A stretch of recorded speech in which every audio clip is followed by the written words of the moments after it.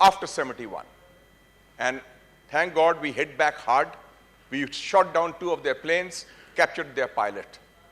So we showed we have the capacity and the will to hit back.